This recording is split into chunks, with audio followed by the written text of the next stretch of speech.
Hi, it's Therese on Lost in Paper, and I'm here with a video for Altenew today using one of their cover dies. So this is the layered Medallions cover die B, and if you know anything about these dies, then you know that you can purchase like two that will interlink or work really well together. But today I'm just going to be using the one die, and I decided it'd be a great idea to make two cards with this one die. Seemed like a great idea at the time, but I don't know. Kind of goes to custard. Anyway, we'll see. I've used the deep iris cardstock, which is the same as their ink colour, that beautiful purple colour, and I've actually left the die cut cardstock in place on the die while I add dots, thousands of them, it feels like thousands, to the actual die cut fun foam. Now, if I had been thinking, I would have actually used, like, you know, that double-sided tape that you can get, the sheets of tape. I have it here somewhere, and I just never think to use it. And if I had done that, this would have been a breeze. Anyway, that's thought number one. So far it's actually going okay. The good thing about using a liquid adhesive here is I have got the ability to move it around slightly if I don't sit it on exactly correct. Tapes don't really give you that option, especially if they're a really strong hold. So as it went, the actual die held together pretty well, and I was just able to stick in a couple of extra pieces there, and then I set it aside to dry. So now that it's dry, this is my big idea. I don't know what I was thinking. Anyway, I've die cut a separate piece of white cardstock, and my thinking was I've got a piece of pale grey cardstock cut to the same size as the cover die itself.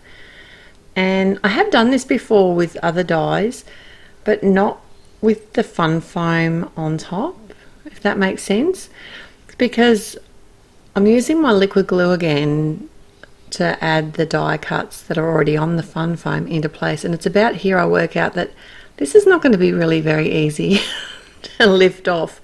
So plan B, what I decided to do then was actually add the glue directly to the pieces that I want to stick onto the pale grey cardstock. I thought, yep, this is going to be good. I've sorted it out. And then as I start pushing them out, no, this is where the glue tape would have been better, but I would have had to put it on like the paperback tape, whatever you call it, because as I put it on it would have adhered down. No, this isn't working either. Okay, so I've got some of my pieces stuck down, and I just decided to do it the hard way. I actually physically pulled every piece out and adhered it separately. And this is about the point where you're wondering why I didn't do inlaid die cutting. And so was I.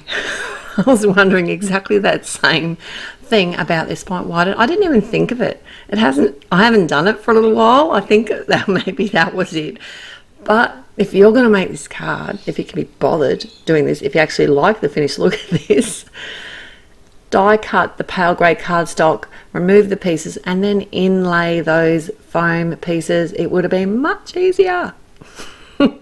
Anyway, so while that's drying, I've stamped out some spring daisies and some leaves, and I used just the jet black ink for that on some white cardstock. And I really like the actual shadow layer that these stamps have in them. It doesn't actually cover the whole image. It kind of gives it a little bit of a washy, fun look. And I did use the limestone grey, which is the palest cool grey, and then the bamboo, which is the palest of the lime greens, just to stamp out these images. I knew that my card bases were both going to be quite intense, so I just wanted it to be a little bit, my flowers to be a little bit muted, I suppose. And to keep with that sort of muted tones, I decided to use the darkest of the cool greys. This one's called Pure Graphite, and I use it on the centre of both the flowers. And then I did fussy cut all of these images out, leaving a small white border, but I won't show you that. It's a bit boring. if I had the dies. I'm thinking now, why don't I have the dies? I'm going to get the dies. Alright, so the sentiments, I'm doing both of them at once, and I have some jet black cardstock. Keeping it very simple now because I'm over adhering and mucking around. I just wanted to get both these cards made and up and running, and I knew that these black, the black cardstock with the white embossed sentiments looks fabulous, as usual. Anyway, so this is from the Painted Greetings set, and I always like the sentiment just because you can actually use it for so many different occasions. I've got top fold cards, and I'm using my Altenew glue tape, and then I can just adhere my panel on top. I did add a lot of adhesive because the die cuts with the foam and the cardstock, it's quite heavy, and I don't want it to peel up at the sides. Not that it will with that much glue on it, but I didn't want to come around and have to fix it after. So I'm doing that for both of them.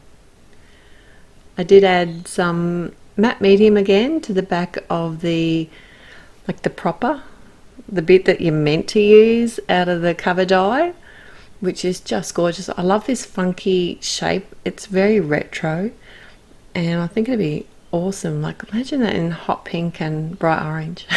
There I go with the hot pink and bright orange again, or black. That would be cool too. My flowers and leaves, I did decide to change them up a bit where I sat them on the card fronts. I've used some fun foam, glue dots, and behind the sentiment I did use some black fun foam, as well as evened it up with the same 1mm foam that I used behind the flowers. And I just sat that straight over top in the middle, and then for my other card I decided to sort of base my flower and everything down in the bottom left corner, just to change it up a little bit.